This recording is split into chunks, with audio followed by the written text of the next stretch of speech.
Arancia e cioccolato. Benny, ti piace vincere facile? Facciamo insieme questa golosissima cheesecake al forno arancia e cioccolato.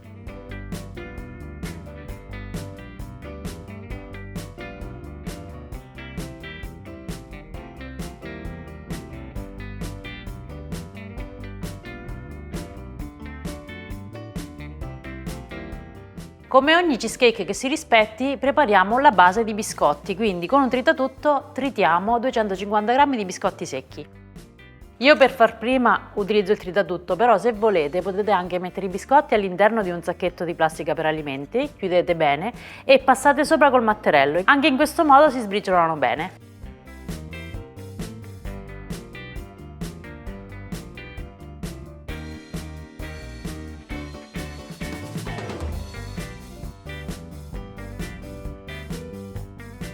Ora, siccome voglio che anche la base sappia un po' di cioccolato, aggiungo 20 g di cacao amaro ai miei biscotti. Se volete potete partire anche con dei biscotti direttamente al cioccolato.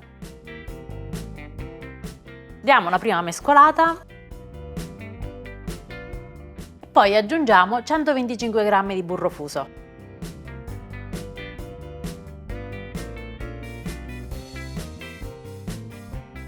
A questo punto prendiamo una teglia a cerniera con un foglio di carta forno sul fondo. Questa ha il diametro di 22 cm e versiamo all'interno la base di biscotti. E con un cucchiaio pressiamo per bene in modo da compattare la base. L'unica cosa che dovete tenere a mente quando fate la base delle cheesecake è il rapporto tra peso dei biscotti e peso del burro.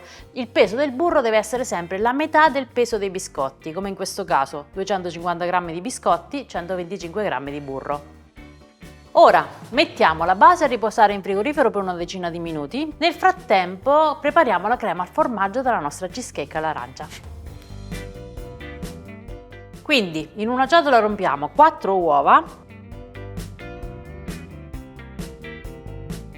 aggiungiamo 160 g di zucchero ed iniziamo a sbattere con le fruste.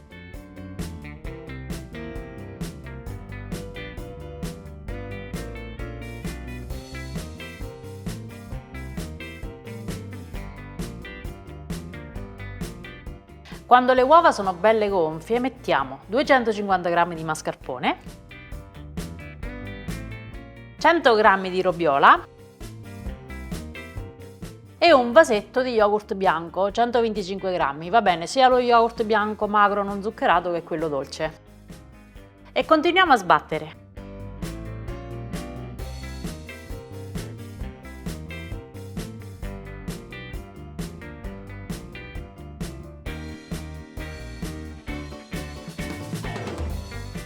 È il momento dell'arancia, ce ne servirà una e utilizzeremo sia la buccia grattugiata che il succo.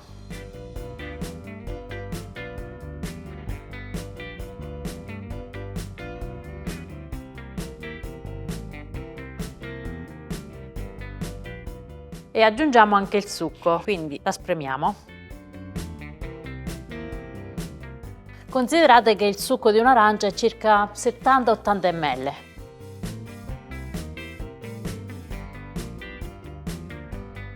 E lo aggiungiamo all'impasto. E ora per dare un gusto ancora più intenso di arancia mettiamo una fialetta di aroma arancia. È una cosa assolutamente facoltativa, quindi se ce l'avete lo mettete, altrimenti viene buono lo stesso. Ora diamo un'altra mescolata e in ultimo aggiungiamo 100 g di farina.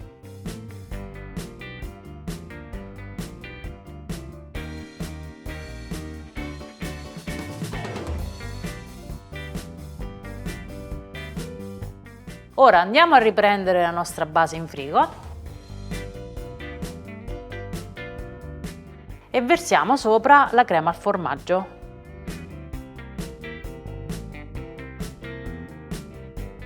Muoviamola leggermente e adesso cuociamoli in forno a 160 gradi modalità ventilata per circa 50 minuti.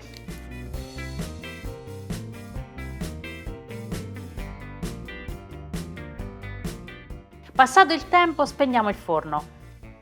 Mettiamo lo sportello a soffietto, io utilizzo un mestolo, e lasciamo la torta nel forno per altri 10 minuti. In questo modo siamo sicuri che sarà cotta bene anche all'interno. Ed eccola qua. Se vi accorgete che una volta fredda si abbassa al centro, non vi preoccupate perché è tutto assolutamente normale. Anzi, ci fa proprio comodo questa cosa qua perché ci crea lo spazio perfetto per mettere una bella ganascia al cioccolato sopra. Adesso, prima di toglierla dallo stampo, la lasciamo completamente raffreddare. Ok, possiamo toglierla dallo stampo, quindi prima con un coltello stacchiamo bene i bordi. Togliamo l'anello e la sistemiamo su un piatto da portata. Mi aiuto con un coltello e la faccio scivolare sopra. Per la ganascia al cioccolato in un pentolino facciamo scaldare 100 ml di panna fresca,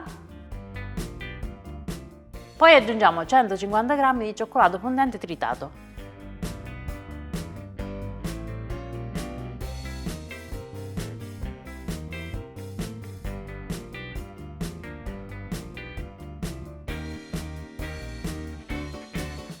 Quando il cioccolato si è sciolto completamente, spegniamo e versiamo direttamente sopra la torta.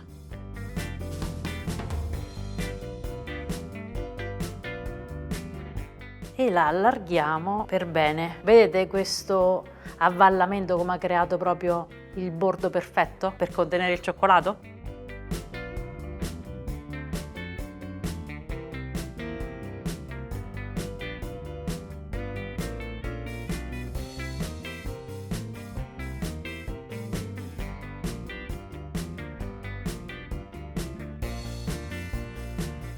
Ultimo tocco per la decorazione, aggiungiamo un po' di scorzette grattugiate,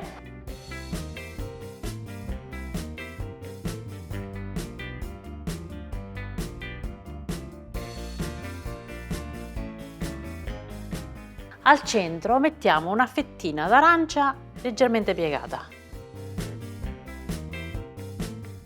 Ora mettiamola a riposare in frigorifero per una decina di minuti. Ed è pronta! Beh, carina, no? Potrebbe anche essere una torta di compleanno. Come avete visto, io per fare questa cheesecake ho utilizzato il mascarpone, la roviola e lo yogurt.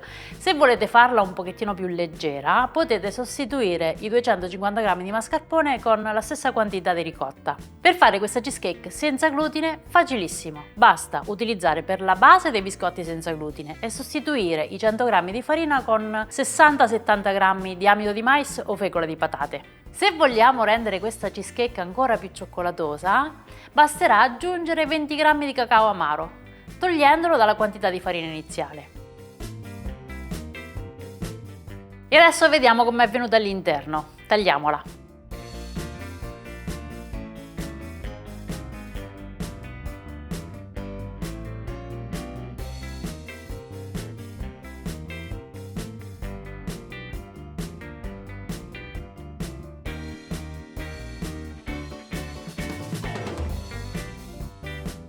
Io vi dico che è buonissima, però se non vi fidate, rifatela.